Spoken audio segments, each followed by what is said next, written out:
বক্সে আপনারা খাবার পাতাগুলো ফেলবেন, এদিক সেদিকে কোনো পাতা ফেলবেন না। প্রত্যেক দর্শনার্থীদের কাছে আমাদের আপনারা মায়ের ভোগ খেয়ে খেলার জায়গায় পাতাগুলো ফেলবেন, যেখানে সেখানে পাতাগুলো ফেলবেন না।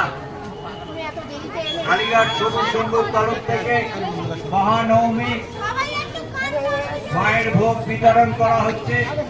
প্রত্যেকে মায়ের ভোগ সংগ্রহ করবে। খাবার পর পাতাটা সামনে ডাস্টবিন আছে, তার মধ্যে ফেলবেন।